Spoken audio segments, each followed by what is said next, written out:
Welcome to Design Minded, coming to you from 99.1 WQRT FM Indianapolis, a program that explores how design impacts our physical environment and quality of life, sometimes for the better, sometimes not.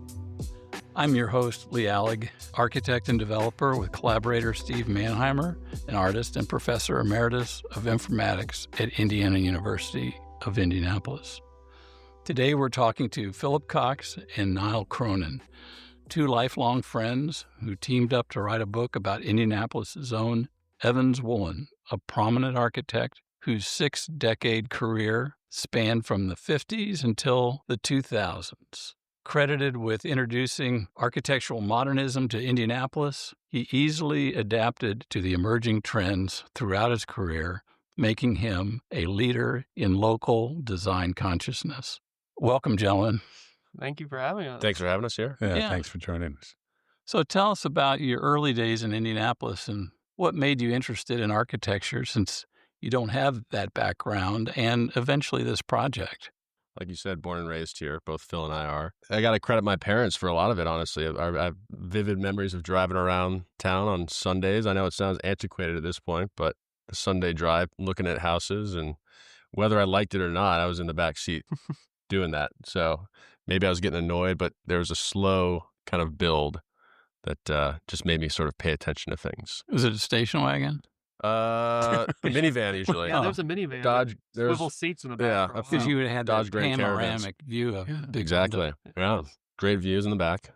I think through the years, just was more interested in artistic pursuits than academic pursuits. I was maybe a little disengaged as a student, but always gravitated towards art class at school. Got into photography, and when I didn't go to architectural grad school, I got into architectural photography. So that's kind of the short of it all. But Yeah, similar. I mean, I think same growing up. I mean, both of us lived in the North Side, and both, I think, families very interested in, living in old houses and enjoying those. And at least when we were growing up, my parents were very involved in neighborhood associations when a lot of those William Kessler houses were not as nice as they are now. And so kind of very involved and cared deeply about kind of historic preservation in the city. So that was kind of normal, I think, growing up. But as we've said before, like none of what's in this book or what we kind of got into later in life was part of our childhood,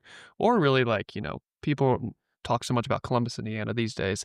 I'd never even heard of Columbus growing up here. Right. It just wasn't in at least for us normal people, in the kind of lexicon. That really came later. And as we kind of talk about in the book, just a project that started during COVID, like living at home in Indianapolis and kind of reacquainting ourselves with some of these striking modern buildings that we grew up around and wondering what the story was behind them. And that was kind of the first impetus in a very organic way for this project that eventually kind of spun out into the book we have now. Well, walk us through that a little bit more slowly. You say it's COVID, you're stuck in your house, and so the first thing that occurs to you is, I'm going to call my buddy up and we're going to go look at a bunch of architecture.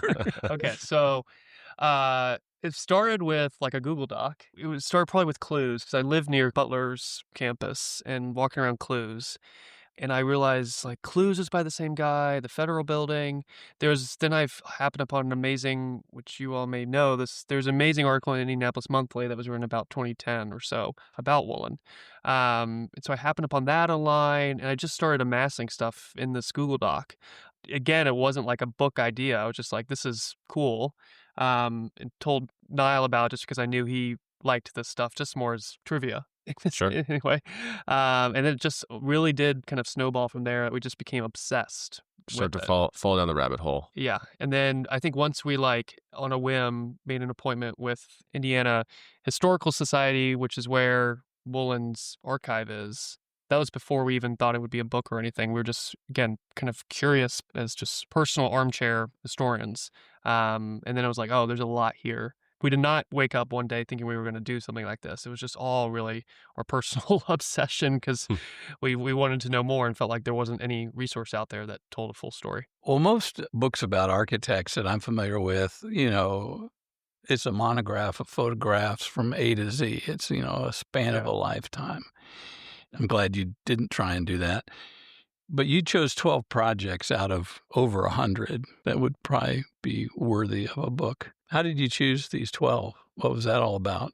Another story there. So we actually wrote probably half the book, 20,000 words, as a very academic monograph. Okay.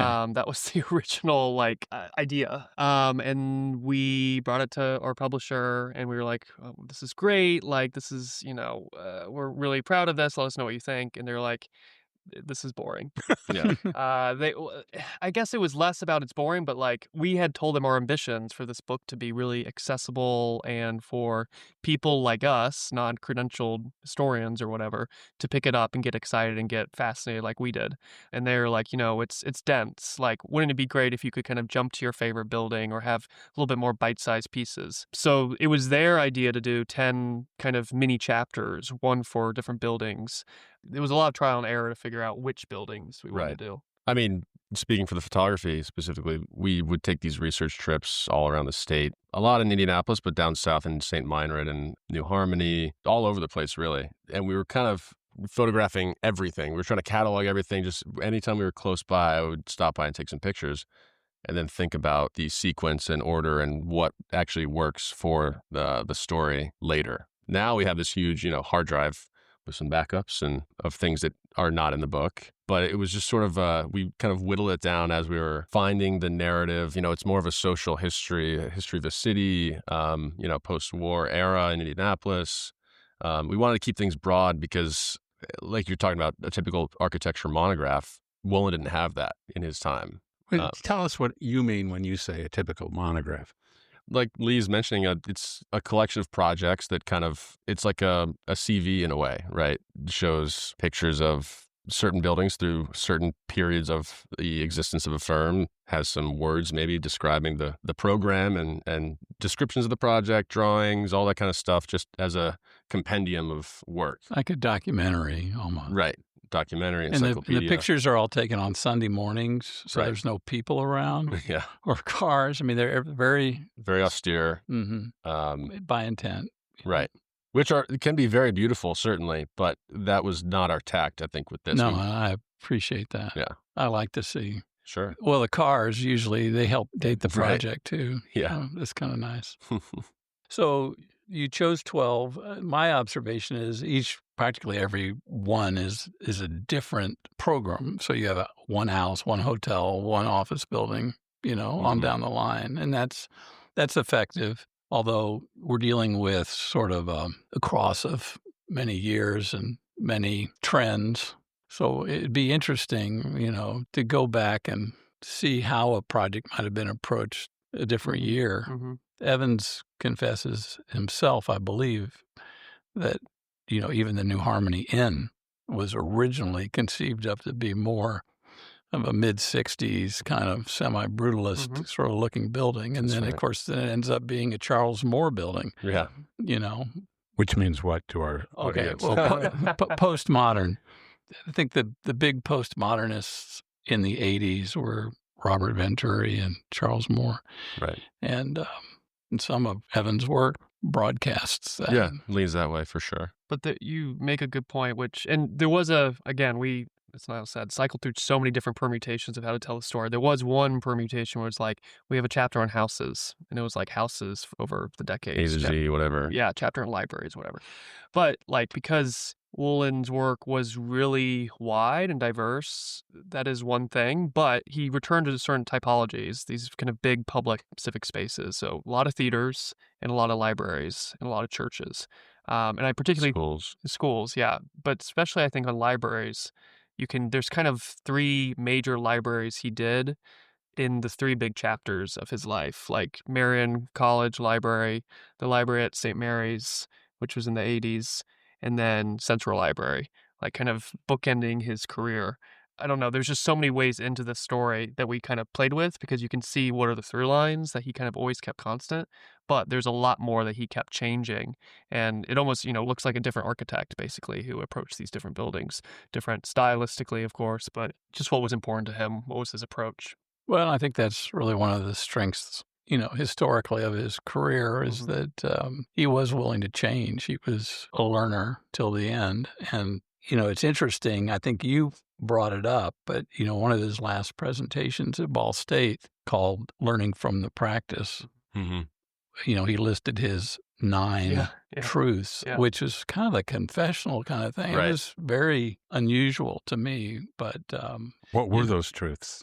Well, it's not part of the book, so I didn't know we wanted to get into it. It's a very Zen lecture, though. So, and we love that. We love that lecture. But so here's Evans in 2002, basically before mostly a Ball State crowd.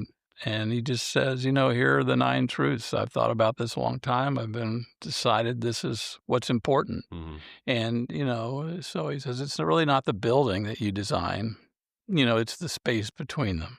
Number 2, stillness and quiet. Well, I'll let that speak for itself. And then connections, then learning not to compare himself with others. This is when it gets really personal. Yeah. So rather than going around backstabbing your competition, just sort of say, hey, that was a good project. Say whatever you want in private, but you just... It doesn't exactly connect with some of my memories of Evans. Well, this is 2002. I mean, he had... After a long career and... Yeah. In any event. And by the way, the library project was still under construction. Right. So I think that was part of what he was going through emotionally. Yeah. Is that project, he didn't know how that was going to end up. He had to forfeit part of his contract to another firm. I mean, it was not the way to end. Right. Creativity, that's real important. Collaboration. Never be a chromophobe. Yeah. Huge which one. is kind of Don't be afraid of color. Correct. And so I never thought of him as that. Well, that's actually an excellent point. There are several places in the book and obviously many, many photographs where you say, well, you just splash of color right there. And then you put that together with the realization that at the end of his life, Evans decided to devote a majority of his creative energies to very colorful abstract paintings. It's like his whole life he's been waiting to burst out. Yeah.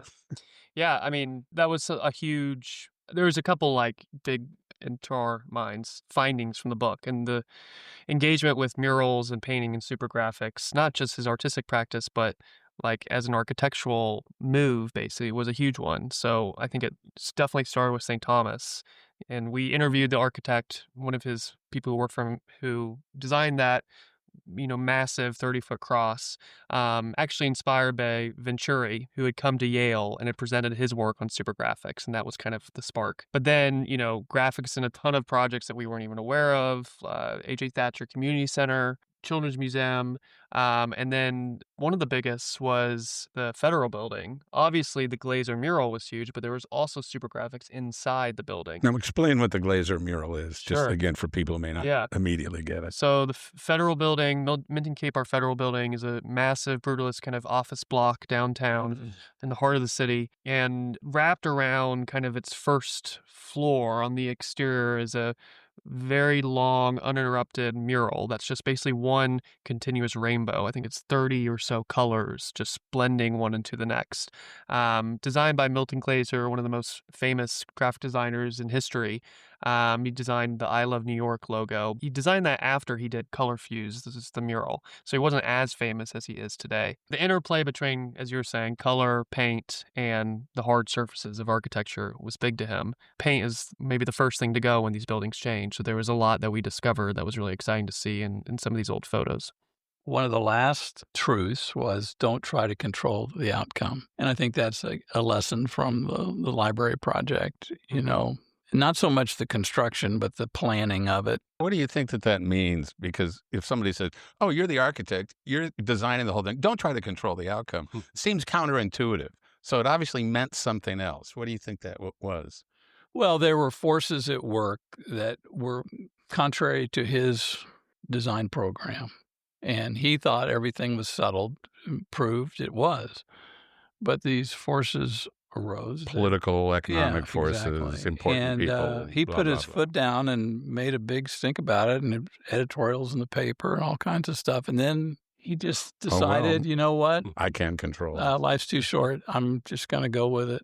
And he did. And what you see today is the outcome of that. You wouldn't even know where the controversy was Right. necessarily. The man on the street wouldn't. You'd have to be in his office. Yeah, I'm interested about the whole notion of controversy because you mentioned this. You talked about it in your talk at Landmarks the other night, and it's in the book. But was he really controversial, or was it just sort of new and people said, "Oh, heck, I've never seen a building like that"? We don't think the architecture was controversial. And we kind of, I think, make the point in the book and in, the other places we talked about it that there's very, in our opinion, little of his work that was truly avant-garde for its time. He was often seeing what was happening in other cities by other architects who were really setting the pace for the country or the whole world.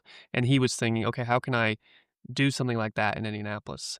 I think the reception was amongst locals who didn't have that context, who had to live with these buildings, was different. Also, when someone says, I don't understand something, that might be code for I don't want to feel stupid. I don't want to feel like this is not for me, So I think there's this tension of what people expected a building to be, especially, again, these big civic buildings that he did.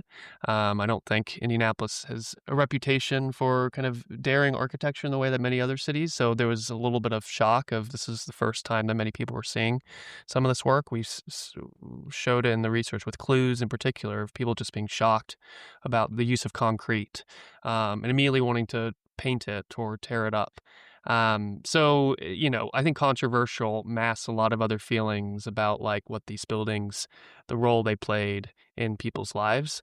And it's super interesting also just to, as we've been polling everyone we know about Evans Woollen and what do you know, the first thing they say is, oh, I hate that building.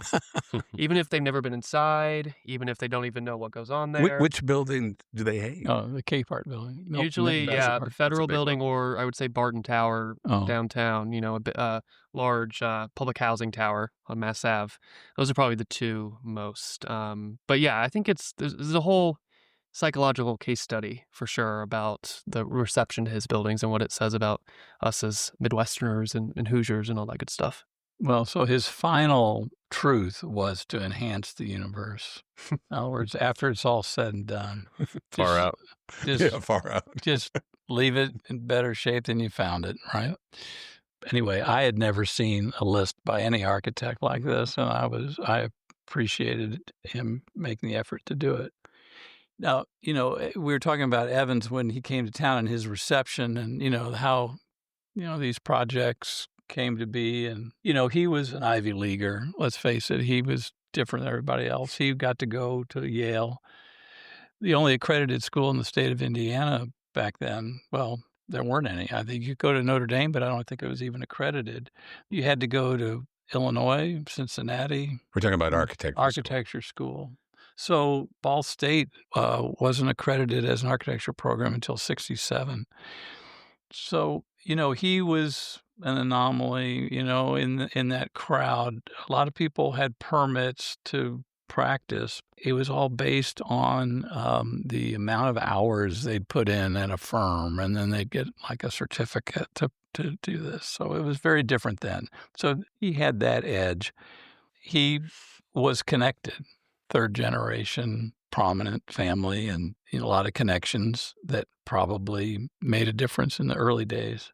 Well, the man's grandfather ran for president. The man's father was the president of the bank as his father was before.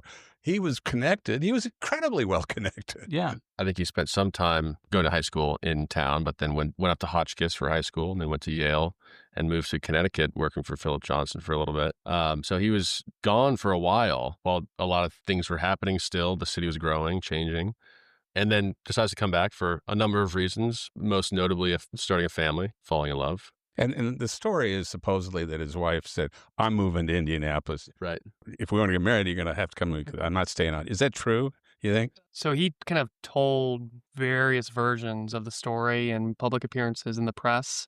So I don't know. We will say, this is breaking news. After the book was more or less finished, we found a recording that he did with a critic, Esther McCoy, and it's a recording that we found in the Archives of American Art in New York City. And it's a pretty long interview, taped interview. It's hard to make out, but he talks about why he came back. And in at least that interview, which was done in the 60s, he says like, "Oh, I was always planning to come back. Like I always knew that I was not long for New Canaan, which is where he was practicing after he graduated." So I think it was obviously a combination of all those things, but just because his family had such deep roots in the city, and he knew, I think he could be successful as an architect in the city. And as you said, like he had some serious connections that really helped him kind of lay out the carpet for him with early commissions. I think that was probably the ultimate driver. But yeah, he did marry a woman, Nancy Sewell, who was from here as well.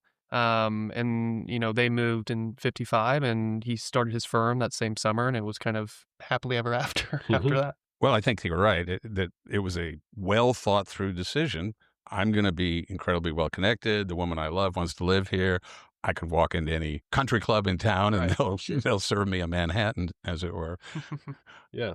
Did that affect his design sensibilities, do you think? Did it make him more prone to this kind of structure versus that kind of structure? What was it? There is something to be said about being exposed to the architects and artists he was taught by and worked alongside on the East Coast at the time. It kind of can be a little infected that way. I would say in a good way. I don't think he was prone to tone things down, if that's what you're kind of implying. I think he was very hard-headed, at least in the earlier career, about like wanting to really be the capital A architect that, to Niall's point, he saw Phillip Johnson, Kahn, these type of giants in their element, getting fame and fortune at the kind of height of their powers in the 50s and 60s. And he wanted to be that in Indianapolis, I think. And the instant, let's say, connections, credibility, name recognition that he had was helpful. But yeah, I mean, if you look at those early commissions, particularly Clues, I don't see him toning his work down or trying to placate what others maybe thought they wanted. Well, that was certainly a threshold moment. Sure. I mean, collaborating with Johansson, and it was a great story about, the interview and Saarinen having to leave and disappointing Mrs. Clues. It's great. I mean, we're all to benefit from that. I mean, it's a beautiful building. I'm disappointed in what Butler's done since then, but anyway, it's a great project. But before that, it was a number of houses. And some people really favor his residential work, which I understand, especially the early stuff, the Miesian ideal. And what I mean by Miesian, Mies van der Rohe, who was also practicing in those days, had done the Farnsworth House in Illinois, not to mention the Seagram's Tower on Park Avenue. But Mies was, I think, the one that brought that aesthetic from Germany, and Johnson worked for Mies and Evans worked for Johnson. So it's easy to see how that telegraphs. Right. Yeah, and I mean, Woollen talked about, he called Johnson a proxy for Mies van der Rohe. And also, in the 50s, Mies was doing all the work at IIT in Chicago. Right. So it's funny because, like, I feel, especially in Indianapolis, the modern houses of that time more tended to be prairie-style houses. And as we make the case in the book, like the true kind of the other flip side of modernism at the time, the international-style Bauhaus-type houses were much more rare. Obviously, the influence of Frank Lloyd Wright being so associated with Chicago is a clear reason why, but there was also a huge precedent in Chicago and in the suburbs of these kind of very industrial, simple, hard-edged, European-style, international-style modernism, but never really filtered to our eye down to Indianapolis, except for Woollen's work. How many residences did he design that are still around? You say, oh, this one. In the first decade, he designed, we have counted, there may be ones we don't know, 10, as well as one in West Lafayette, and then 2 slightly later in Bloomington, kind of late 60s, early 70s. I think all of them still exist. Several of them are very, very changed. Like you wouldn't recognize the pictures to what they look like today. Is that because subsequent owners have come in and said, well, we're going to do doodly-doo? Yeah, they've got a deal on double hung windows. Yeah, one had a flat roof and they added a pitch roof. One they've, put in siding. We talked about an example in our talk recently that had cedar siding, and they took it out to put plastic siding in because the woodpeckers got at it. Oh, well. So stuff like that. But also, I would say, like Woollen, when he would do a house, he found clients who really loved him, or at least loved the house. And talk a little bit about that. Where did his clients come from? To take a step back, his work in New Canaan, which is where his first professional work is, he did 3 houses in the New Canaan, Connecticut area, all very, very similar kind of glass boxes, and all done very, very cheaply. He was, a 23 or 25-year-old architect. He didn't have any professional experience. He was working for Phillip Johnson. This was kind of him freelancing, moonlighting on the side. So he was able to attract, in that post-war period, often people returning home, wanting to start their family, living in the suburbs, and seeing this kind of newfangled contemporary style and wanting that for themselves. May not be able to afford Philip Johnson or John Johansson or Elliot Noyes or whoever was working in the time who was in the big magazines, but they could get the same look with Evans Woollen. So he basically did the exact same thing when he moved to Indianapolis, attracting people who wanted that, for the time, quite radical avant-garde aesthetic, and did these very, very nice houses for very cheap. And so particularly there's some stories in the book about how he would rope in his clients, young families, young couples, to be the contractor or do some of the construction work themselves. Really? The Liebman house being one of them.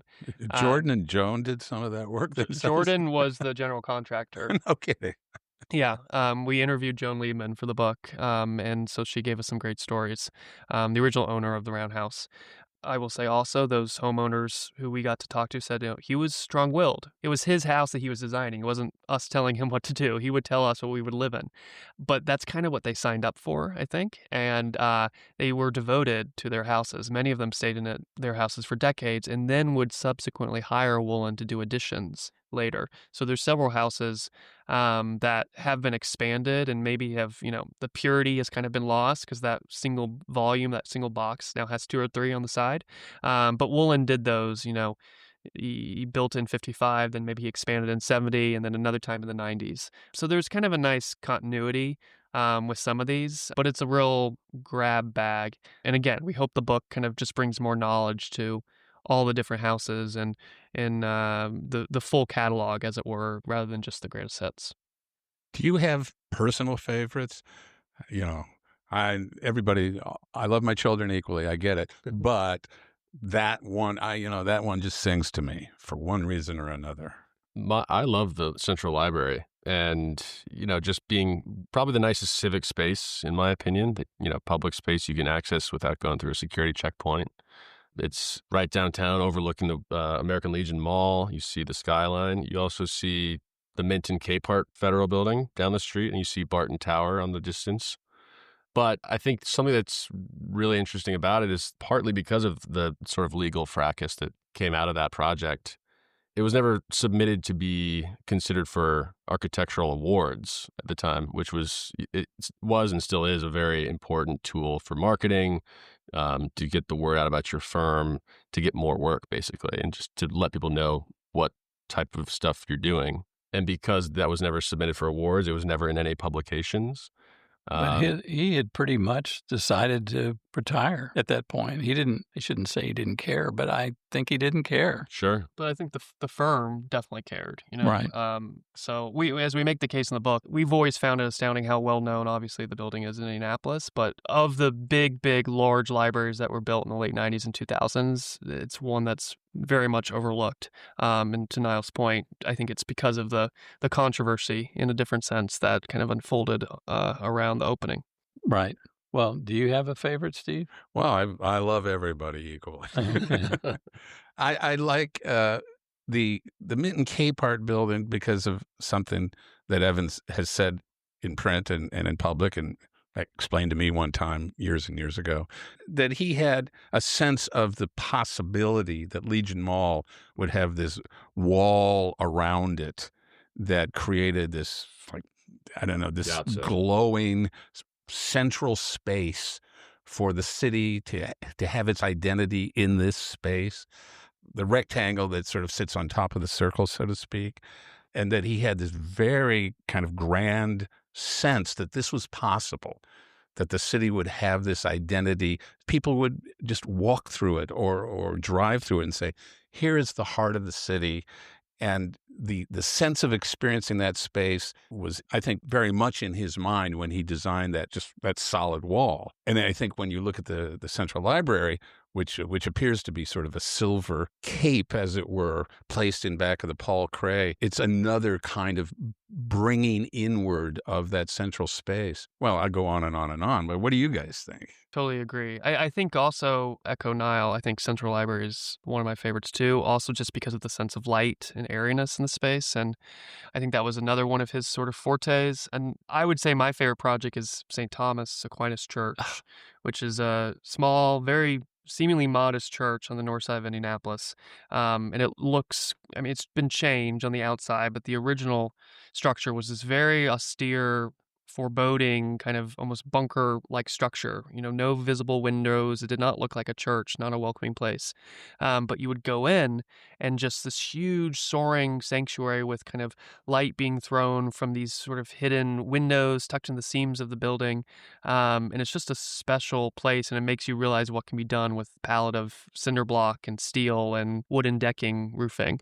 To me, that's just such a special, again, one of these great gathering spaces in a religious sense, but similar to the library that he was so good at, of being able to really hold a vast space, creating the construct for people to fill it, basically. And we have the quote in the book, too, that like the reverend of that church, when it was built, said, we kind of only understand it, we only like it when there are people in it, and we're okay with that because it was meant to be filled. So I think that's kind of a through line of all of his work as well. I agree. I'll just build on that. I've always admired St. Thomas Aquinas, especially in its original state before all the additions.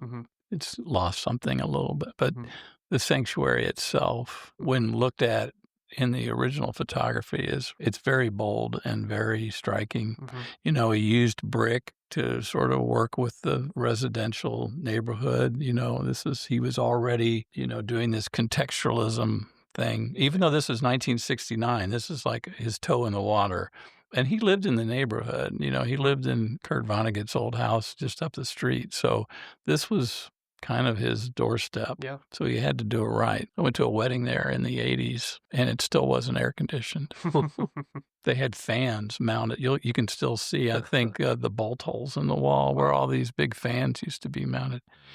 But they hung on a long time. That's tough. Without central air. But that's where Evans was willing to go. I mean, if somebody said, I only have so much money to build a barn, but I want to use it like a church for big congregation, he was on. I think that was right. He used the same lighting device. The thing that St. Thomas Aquinas, where the front wall is bathed in light from a window that you can't see. Right. And he did the same thing in St. Timothy down on the south side.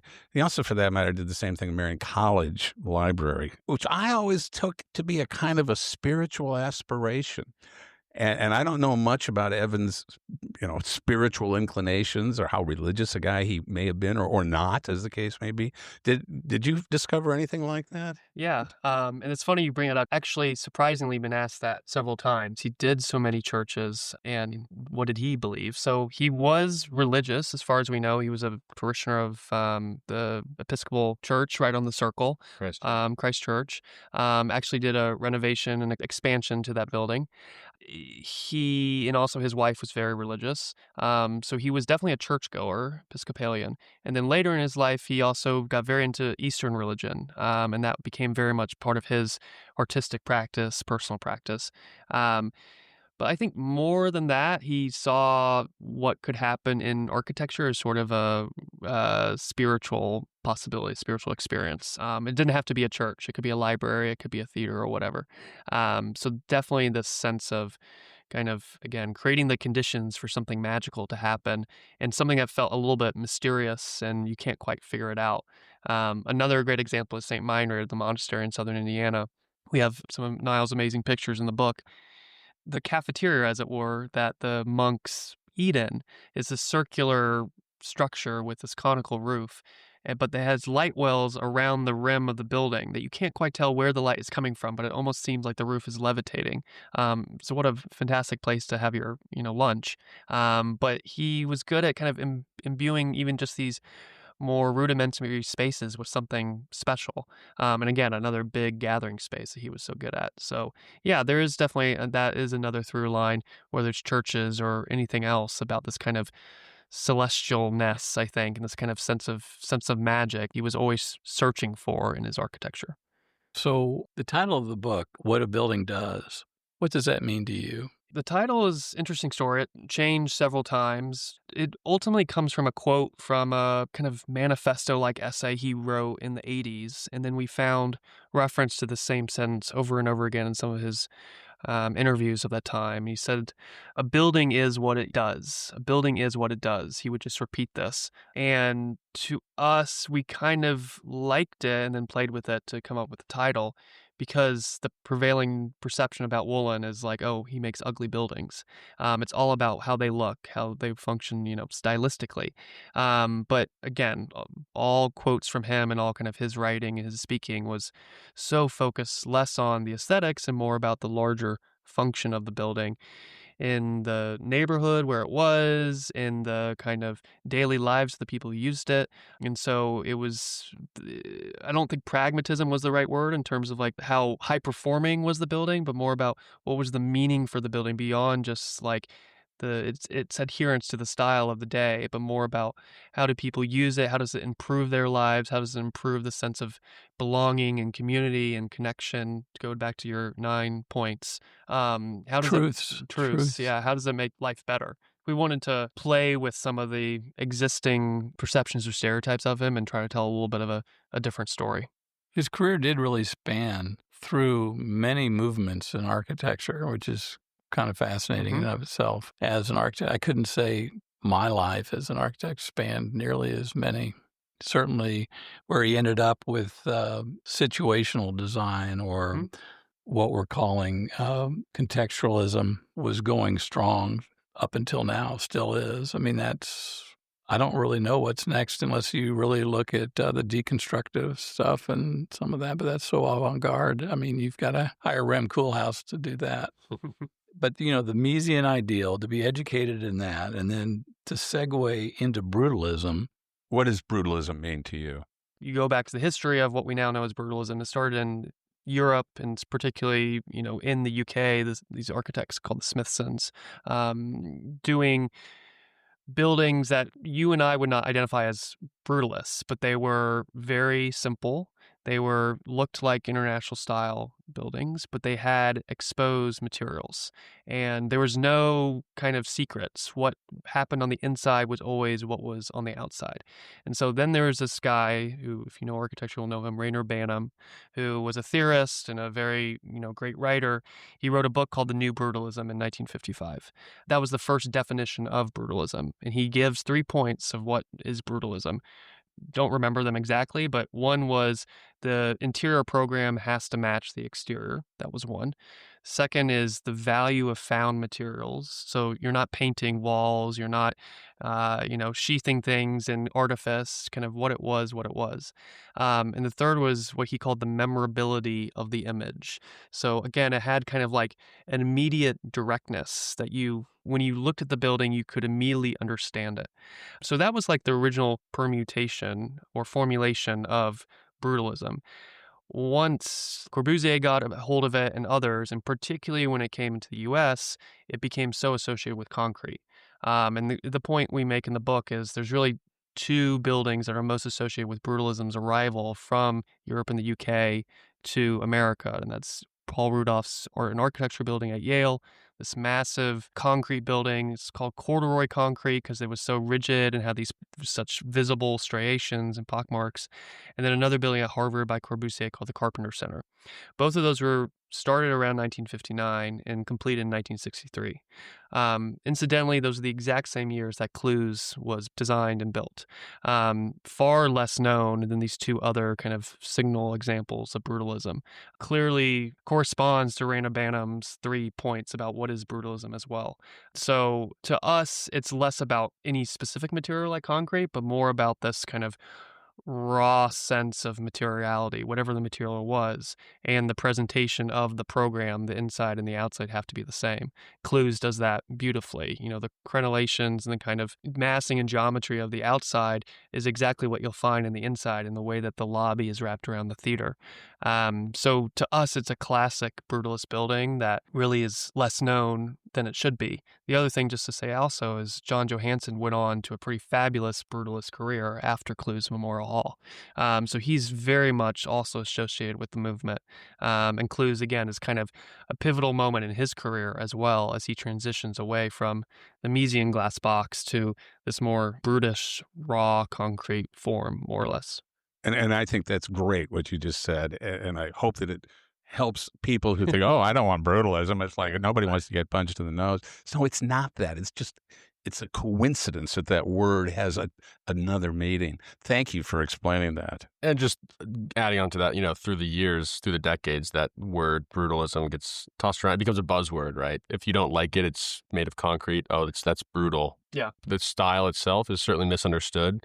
Well, the other thing I would say is, and there's a great book called Heroic that you may know, which is about Boston's brutalist architecture. And the authors of that book, which is a word Woollen used as well, kind of make the case that we shouldn't be calling these works brutalist, we should be calling them heroic, because that's the word that the architects of the time actually use. Now, of course, that's a word that can certainly come in for critique, that these architects were trying to heroicize their own genius and the kind of the import of their buildings at the expense of everyone else. But the word brutalist is it's contradictory in and of itself. And as we say in the book, Woollen never called himself a brutalist architect. That was a label that other people gave him. And Mannheim goes on to write another book, Concrete Atlantis, where he makes a very convincing case that a lot of the simple geometric forms, the massive heroic geometric forms, as it were, that we associate with grain silos and stuff like that, come from America, influenced European modernists, comes back to America, perhaps disguised as brutalism.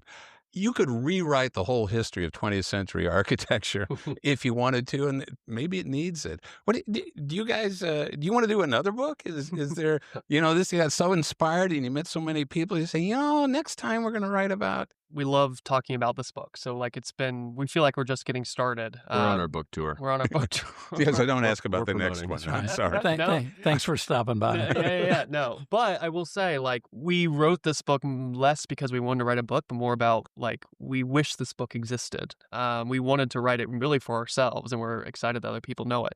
I think the other kind of missing piece to the story is what was happening outside of Woollen in Indianapolis, politically, culturally, socially, from the 50s to the 90s. I mean, Indianapolis totally transformed.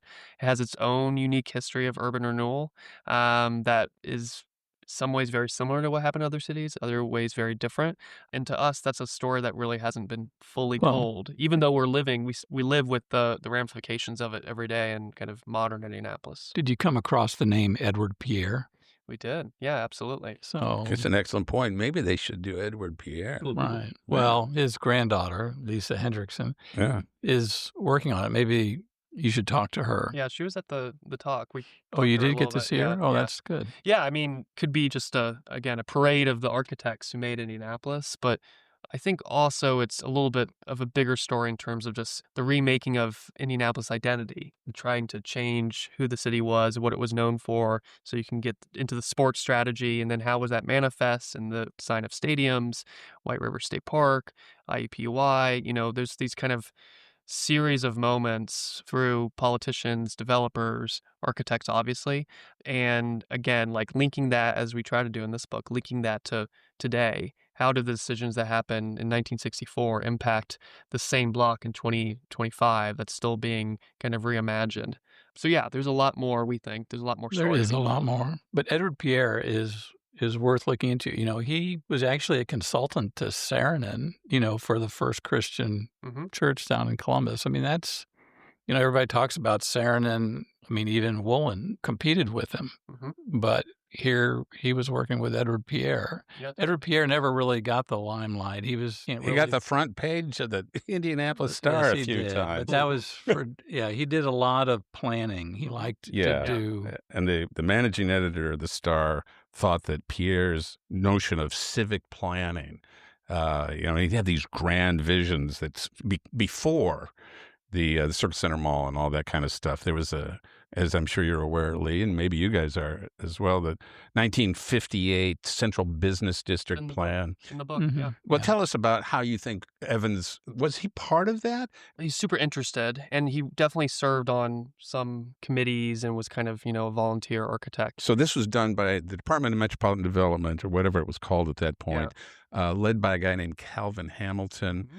Anyway, a lot of what we have seen in Indianapolis over the past 50 years, sort of the seeds were planted in that Central Business District volume. And I'm sorry, I'm telling your story here. No. I mean, it's also a Woollen story because Woollen designed a house for Hamilton. So it was all connected. And Hamilton has his own he went on to Los Angeles and was very important to the planning of that city. Yeah, in the Department of Metropolitan Development was founded in 1955, more or less, as an official municipal agency, and one of the first in the country to have jurisdiction over both city and county planning, which was kind of a forerunner of the Unigov unification. But yeah, in 1958, put out the first comprehensive planning zoning scheme for the city, and really laid out the stakes for the University Quarter, IUPUI, the interstate highways, the convention center, White River State Park, which look very different, I would say. So yeah, there's a lot of that, and then Woollen was not a planner by trade, but very much aware and interested in all this stuff, and did a lot of master planning in downtown Indianapolis in different Well, parts. he did IUPUI's master plan that was never implemented. Yeah. It oriented everything towards the river, which I remember when that was published. I thought, this is really cool. This is because I think I was a student at the time, and I thought this is exactly what should happen. Everybody turns their back on the river. This project embraces the river, Right. But here we are. We still turn our back on the river, too. And you guys, you'd said something just a couple of minutes ago. How do you talk about a city in such a way, picking subjects, picking strategies, and helping the city rethink itself, reimagine, re-understand itself? I think that's where you were getting at, but I don't want to put words in your mouth. Oh, no. Two things. One is having amazing images, which we do. The amazing archives that are in the city that, to our mind, we have been able to mine, but have not been fully exposed to the public as much as they should. So just one, showing the visual material is huge to get people excited about it. But the second is choosing the personal ways into the story. So thankfully with Woollen, he was ready-made for a book. He was incredibly charismatic and quotable and had a fascinating life. He was anything but boring. So, we could have told the story as just, again, a parade of buildings without focusing on the man. That was kind of our ace in the hole because he was so fascinating and kind of cried out for a more biographical approach. So people can glob onto that human story, and then that's our Trojan horse, I think, into some of these more maybe theoretical or less accessible ideas about urban planning and placemaking, which is ultimately what we're super passionate about, but we know it's not everyone's, forte, more or less. Kind of going back also to the title of the book, What a Building Does. It's a statement, of course, but it also calls back Woollen's quote, "A building is what it does." So I think part of the decision there was also, it's a statement for us to say, here are these buildings, here's what they do, but it's also a question to the reader. Part of the impetus for this book, too, is pretty important that I do want to make pretty clear is that we do want to encourage people of Indianapolis, people in Indiana, to consider the built environment a lot more closely than maybe they have been. Maybe not an easy thing to do, but it can be pretty enriching when you start to look at the history of things and find out, maybe you don't like this building, but here's a chapter about it. Yeah. It sounds simple, but it's kind of a starting point to sort of start conversations about the broader civic identity of the city. Evans decides, I'm going to come back to my hometown and say things and do things that only I can do in only this place. That is not very much unlike, that is to say, it is similar to your decision to come back to your hometown and write about, when you get to be my age and you think, the kids are going to leave, they're going to grow up, they're going to move to Brooklyn. And you're saying you can stay at home, at least culturally or intellectually, emotionally, and contribute in a way. You don't have to prove yourself by becoming king of the world in New York or Paris or wherever. So what you've done, the decision you made to write this book about this person at this time, I think is pretty impressive. And I don't know if you think about that stuff late at night after your fourth beer. Our friends in New York who are not from, my spouse is like so sick of me talking about Indianapolis. So I can't speak for everyone, but I think we feel Indianapolis is a special place. That's maybe not said enough, and feel like it is kind of in our bones, and it's not something we can shake. And we're fascinated by this place, and we want it to be better. And our way to contribute to that is to haul out some of its history that maybe people don't know, put it in front of people and say like, hey, maybe this can help us in the present make some different, smarter, more considered decisions. So that's kind of it. And to us, it's like a huge way to stay connected to our hometown, which has really shaped us and really still important to our identities, I would say. Yeah. Evans did live in the house that Kurt Vonnegut lived in. There's a connection there. I mean, I think they were both humanists, and I wonder what their relationship might have been. But Kurt came to visit the house with Evans once. When Evans took over the house, he tore out the master bedroom, which was above the living room, and he just tore it out and there was a higher ceiling now. And Evans showed Vonnegut through, and he says, I hope you don't mind that I tore out your parents' bedroom. And Vonnegut's response is, good for you, because when I was a kid, I used to lay awake listening to them argue. And it just, probably distorted my personality in many ways. And he said, so I'm happy to see it go. Yeah, I mean, they did have a relationship, very, small one, but obviously their families knew each other going back to Indianapolis, and architecture connection, obviously, as well. Really, yeah, they're both, pioneers in the business world. Yeah, I just always wondered about that connection. Is there something we should have asked you that we haven't? Anything about the photography? Yeah, the photography. We haven't talked enough about that. Well, maybe it is a radio program, so it's audio medium. I encourage you to all, if you look through the book, you'll see a good mix of archival images that we sourced from different photographers and archives around the country. Then there's a lot of my original photography that's more contemporary that was shot while we were researching the project. We like the idea of sort of introducing the projects with text and the old photos to sort of set the scene. And then in the middle of each chapter, there's a sort of a photo essay of the shots that I made of the buildings as we visited them. So the other consideration was just, it was a time thing, right? In a perfect world, I would have spent a week sunrise to sunset at each of these locations, but that was not feasible. And so it became a sort of a necessary thing to not move the furniture, not get rid of the trash cans, not do all these things that would normally happen on a more commercial architectural shoot, and show the building as it exists, as people use it today, warts and all in some cases, and cars and people, and a lot more contextual, showing it as someone might see it today as well. Well, there have been 2 editions of Indianapolis architecture and one of Indianapolis landscape architecture that I think the latest one was like maybe 25, 30 years ago. So it's time for a new one. The 75 one, the first one was a huge help for us because that's just a parade of half the stuff in there is gone. Right. But you can really see the progression of styles and how the progression of how the firms changed over time, and obviously Woollen's in there. So yeah, those type of guidebooks were so helpful for people like us. So wish there was one for like the 2000s for sure. Well, wishing. I know somebody who's written a book. Yeah. Well, thanks for coming to visit. Thank you very much. And thanks to Steve for writing the foreword very generously. It was my pleasure. A lot of times we would reach out to people, knock on houses, be like, hey, we want to talk to you about this guy, Evans Woollen. 2 things got us instant credibility. 1, saying we're IU Press, and 2, dropping Steve Mannheimer's name. So you're hanging out with the wrong crowd. Dividends for us, because it really gave us a sheen of respectability and said, okay, these guys are serious. Well, I'll talk to them. So thank you for that as well. Thanks for being here. Yeah. Thank you. If you have suggestions or comments about this episode, contact us at talkdesignminded@gmail.com.